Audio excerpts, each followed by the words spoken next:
O Anime Recaps Tagalog, mapapawaw ka sa sarap. Nax, ang title ng ating anime ay laging nakalagay sa itaas ng video. Sa isang paaralan ay pinakita ang isang student na si Junpei. Binugbog siya dahil lang sa boobs ng isang babae. Nang sinabi niyang hindi naman maganda ang babae at nais lang siyang galawin ng tatlong bully ay mas lalo siyang inupakan. Nagpunta siya ng isang sinehan at doon ay nakita ulit niya ang tatlong bully. Dahil sa maingay ang mga bully ay naiinis siya dito at nais niyang manahimik ang mga ito. Biglang lumabas si Mahito sa loob ng sinehan at hinawakan ang mga bully na naging pangit ang itsura. Pasintabi sa kumakain ngayon. Nasaksihan ni Junpei ang pag-atake ni Mahito sa tatlo kaya agad siyang lumabas at sinundan ang multo. Nag-usap sila ni Mahito at nais magpaturo ni Junpei kung paano gumamit ng curse technique. Samantala ay nagpunta naman ng sinehan sina Yuji at ang isang Sherlock Holmes sorcerer na si Kento. May kakayahan itong mag-imbestiga tungkol sa mga krimen na gawa ng mga cursed spirits. Pinakilala pala ito ni Satoru kay Yuji na isa ring senior Jujutsu sorcerer. Ngunit hindi ito pala kaibigan na tulad ni Satoru. Sinabi pa nito kay Yuji na hindi daw niya iniisip na isang Jujutsu sorcerer si Yuji kundi ay isa lang lalagyan ng time bomb na si Sukuna. Paglabas nila ng sinehan ay may dalawang pangit na gusto daw mag-lunch break. Inatake nila ang dalawang bida. Inilabas ni Kento ang kanyang choppang knife at sinugatan ang isang halimaw. Samantalang nakikipagpalakasan ng mano-mano si Yuji sa kalaban nito pero naitapon siya. Kalaunan ay ginamit ni Kento ang kapangyarihan at nahiwa at napatay ang isang halimaw. Naalala naman ni Yuji ang training nila ni Satoru at nagawa niyang magamit ang maliit nitong teknik at sinuntok sa dibdib ang halimaw na natamba at natalo. Papatayin sana ni Yuji ang isa pero pinigilan siya ni Kento. Saka nalaman nila kalaunan na mga tao ang mga ito tulad ng mga bully na ginawang longganisa ni Mahito. Pinaliwanag ito sa kanila ni Ayuri. Dahil sa sinapit ng mga tao ay nagagalit si Yuji, na pinagtaka ni Kento. Samantala ay nasa kabilang banda naman si Junpei na tinuturuan ni Mahito tungkol sa mga cursed spirits. May mga cursed spirits mula sa fairy tale at mayroon din sa mga bato, dagat at kakahuyan. May narinig si Junpei na sisilipan sana niya pero nilapitan siya ni Mahito. Saka sinabi nitong siya naman ay cursed spirit na nabuo dahil sa galit ng isang tao sa kapwa nitong tao. Kalaunan ay binigyan ng misyon ni Kento sina Yuji at Kiyotaka na buntetan si Junpei na nag-iisang taong nakakita sa nangyari sa sinehan. Pero bumalik si Kiyotaka at nalaman niya kay Kento na alam nitong patibong ang pagsunod na gagawin nila kay Junpei. Ipinakita ang nakaraan ni Junpei na nagkukwentuhan lang naman sila nang biglang pumasok ang ilang mga bully na pinaalis silang parang mga daga. Inapakan ng isang lalaki ang libro ni Junpei pero pumalag si Junpei at nais kunin ang libro. Kaso ay natakot ang iba at lumabas at pinasara ng siga ang pinto. Saka naging natakot din pala si Junpei na binayo ang wetpo sa loob. Nagpunta ulit si Junpei sa kinaroroonan ni Mahito at doon ay nag-usap sila tungkol sa nararamdaman ng tao. At doon ay pinakita ni Mahito ang mga pinag-eksperimentuhan nitong mga tao. Sinabi pa nito kay Junpei na pwede niyang patayin ang mga taong kinaiinisan niya. Pero huwag gagayahin dahil palabas lang ito. Saka din siya lumabas kalaunan pero sinusundan pala siya ni na Yuji at Kiyotaka. Binalak ni na Kiyotaka at Yuji na gamitin ng isang maliit na cursed spirit para malaman nila kung nakakakita si Junpei ng cursed spirits. Kapag umatake daw ang maliit na paru-paro kay Junpei ay iligtas ito ng bida. Saka nila kakausapin si Junpei at tanungin ang mga nalalaman nito. Ngunit kung makita nilang mas malakas pa si Junpei sa kanila ay tatakbo sila at magpapatulong kay Kento. Samantala ay nakapasok naman si Kento sa imbornal na tirahan ni Mahito at pinatay ang mga mutated humans doon. Lumabas si Mahito at nakahinga daw dahil hindi si Satoru ang naroon at isang mahinang sorcerer lang. Sinabi ni Kento na nag-overtime na daw siya sa trabaho kaya naglaban na sila agad ni Mahito. Ginamit ni Kento ang teknik nitong pag-slice sa kalaban pero ang kamay lang ni Mahito ang na-slice. Kaya nagtaka daw siya kung anong teknik ang ginamit ng business sorcerer. Naghilom ang katawan ni Mahito at pinakita ang kapangyarihan na kaya nitong pag-ibahin ang itsura ng katawan ng isang tao. At marami daw siyang tinatago para gawing armas. Pero sinabi ni Kento na kailangan niyang madismiss sa tamang oras, anuman ang mangyari. Pinakita naman si Junpei na naglalakad nang makita nito ang teacher na matandang lookism, pero bully ang matabang ito. Sinabi ng teacher na namatay na daw ang mga kaibigan nitong nambubogbog sa kanya. Dahil dito ay nanginig sa galit si Junpei at naalala ang sinabi ni Mahito na pwede niyang patayin ang mga kinaiinisan. Susubukan sana niya nang biglang dumating si Yuji na hinuli ang maliit na tae. Pero nalaman niyang nakikita ito ni Junpei. Nais kausapin ni Yuji si Junpei pero nagalit si matandang lookism kaya tinanggal ni Yuji ang pantalon nito, saka itinakbo. Kaya walang nagawa ang guro kundi sundan ang bida. Samantala ay patuloy sa paglalaban sina Kento at Mahito at nahihirapan si Kento sa pagtalo kay Mahito dahil sa kakaiba nitong kapangyarihan. Umatake si Mahito gamit ang humahabang kawawang mga tao. At nakita pa ni Kento ang nagmamakaawa na tao. Ngunit naalala niya ang sinabi ni Airi na wala na silang magagawa sa mga naging pangit. Nais ni Mahito na kunin ang kaluluwa ni Kento at gawin ding longganisa at ginamitan niya ito ng kapangyarihan.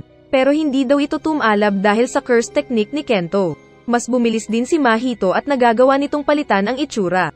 Balak niyang hawakan si Kento ng ilan pang beses para makontrol ito at pilit hinahabol ang lalaki. Nakita ni Kento na umabot na sa oras ng dismissal niya. Kaya nainis siya at napilitan na mag-overtime sabay tanggal ng kurbata.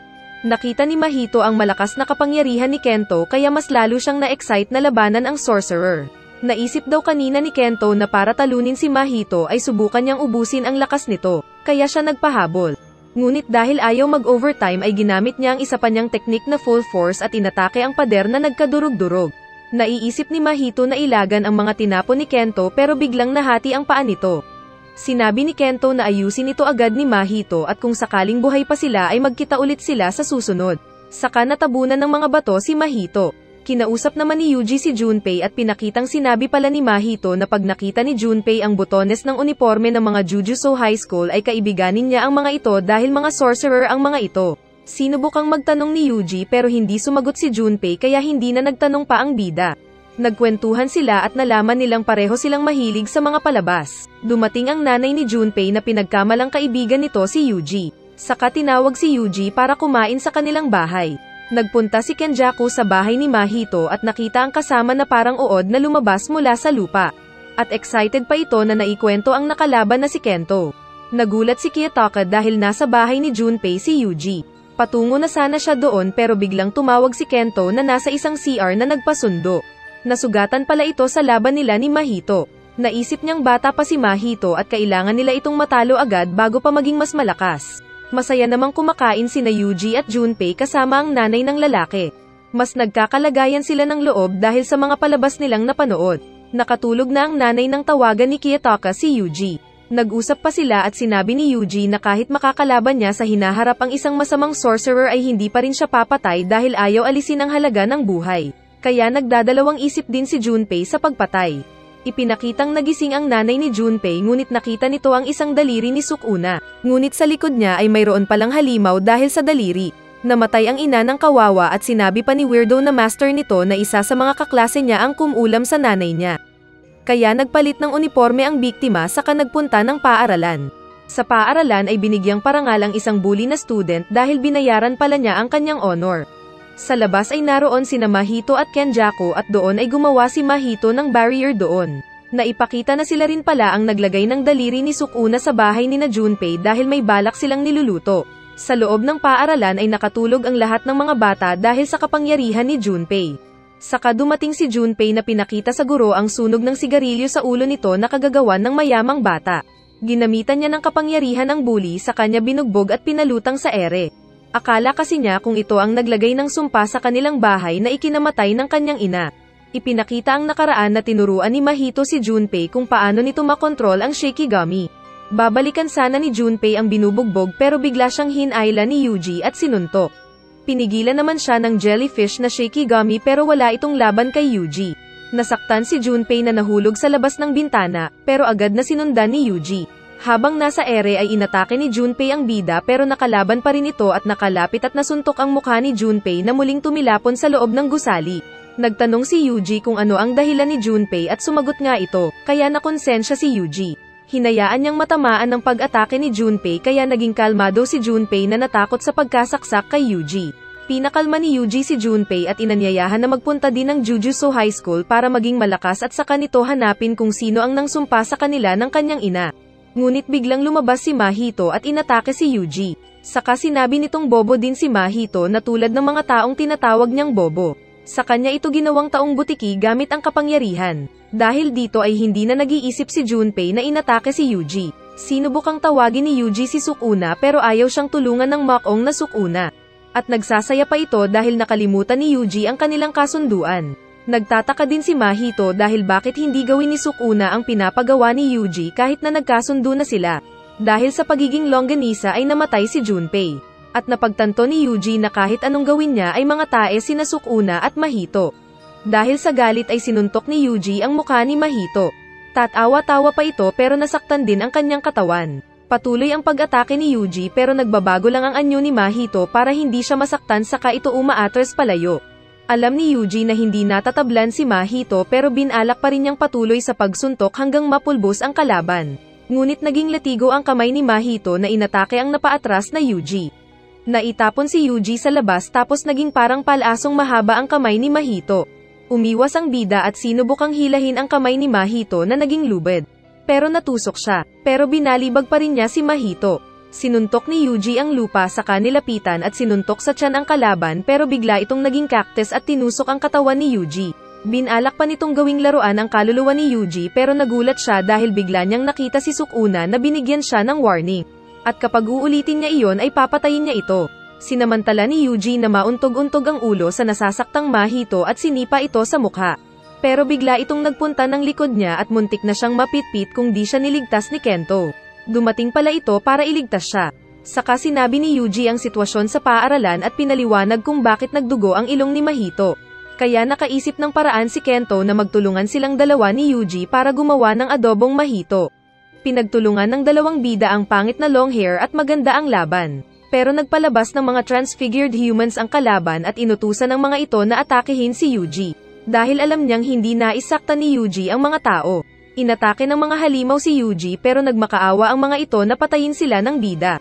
Nahuli ni Mahito si Kento pero niligtas ito ni Yuji. At napagtanto ng mga bida ang kahinaan ng halimaw kaya nila ito nabugbog.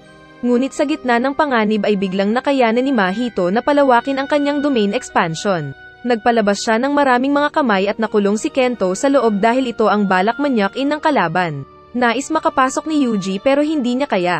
Samantala sa loob ay naintindihan ni Kento na nasa peligro na siya dahil nasa loob na siya ng kamay ni Mahito. Maging siya ay hindi pa niya nakakamit ang level para magpalabas ng domain expansion. Ipinakita ang kanyang nakaraan na umalis daw siya ng Jujutsu Company para magtrabaho sa isang kumpanya ng mahilig sa pera. At naging wala daw siyang pakialam sa mga tao basta ang mahalaga ay magkaroon siya ng pera. Isang araw pagbisita niya sa suki niyang nagbebenta ng tinapay, ay nakita niyang nahihirapan ang nagbebenta na babae dahil may mamo pala sa balikat nito. Kaya tinanggal niya ang mamo. Sa simple na pasasalamat ng babae ay nagkaroon siya ng interest na muling bumalik ng Jujutsu Company. Akala niya ay patay na siya pero biglang nawasak ang domain expansion ni Mahito at nakapasok si Yuji. Dahil nasa loob ni Yuji si Sukuna ay alam ni Kento na malalagay si Mahito sa peligro dahil automatic na katumbas nitong hinawakan din ni Mahito ang kaluluwa ni Yuji. Kaya lumabas nga si Sukuna at inatake si Mahito na nasugatan ang leeg. Wala daw pakialam si Sukuna sa kahit sino maliban lang kay Megumi. Nawasak ang domain expansion at natamba si Mahito. Ngunit nagawa pa rin itong magamit ang nalalabing kapangyarihan at gumawa ng malaking tae. Agad naman itong sinuntok ni Yuji gamit ang lumalakas nitong suntok. Ngunit peke lang pala ang sinuntok ng bida dahil ang totoo ay distraksyon lang ito ni Mahito na tumakbo. Dahil sa pagod at butas sa katawan ay natamba si Yuji kaya natigil sila sa paghabol. Samantalang nagpahinga naman si Mahito sa ilalim ng kanal habang iniisip kung gaano kalakas si Sukuna.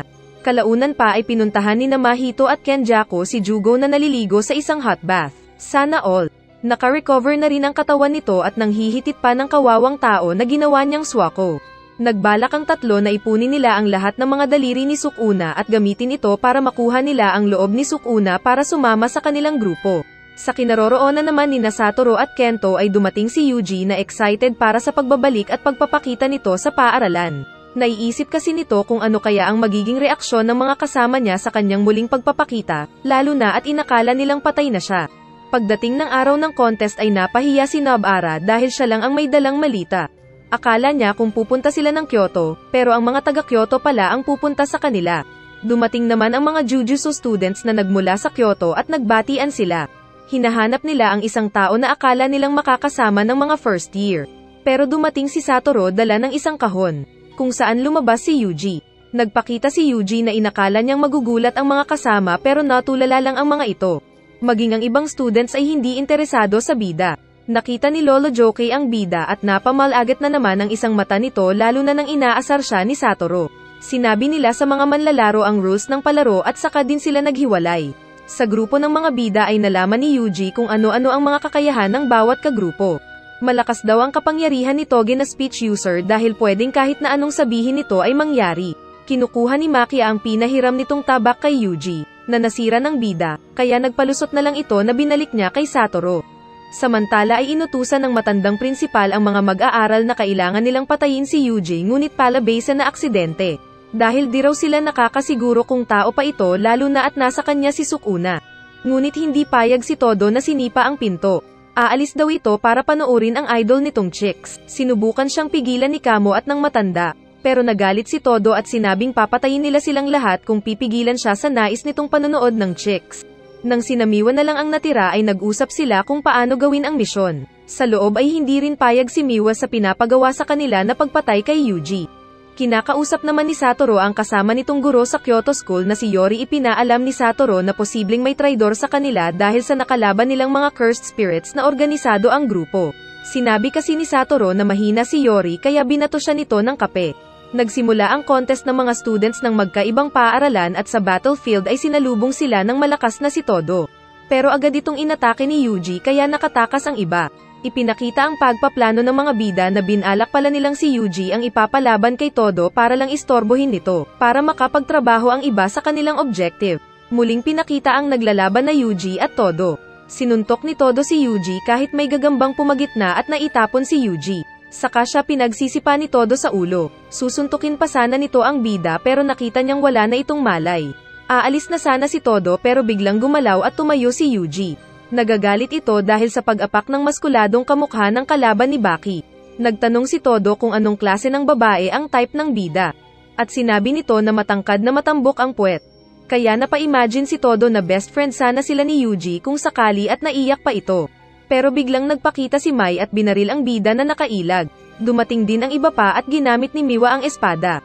Kaso ay nakaiwas din ang maliksing bida kaya humanga ang babae. Pinalibutan nila ang bida na nakatunog na binabalak siyang patayin ng ibang mag-aaral. Ngunit sa isang iglap ay biglang napunta sa ibang lugar si Yuji na kinagulat din ng iba pa. Saka nagalit si Todo na iba ang ngiti na sinabing papatayin ang mga kasama dahil sa pakikialam nila sa kanyang laban.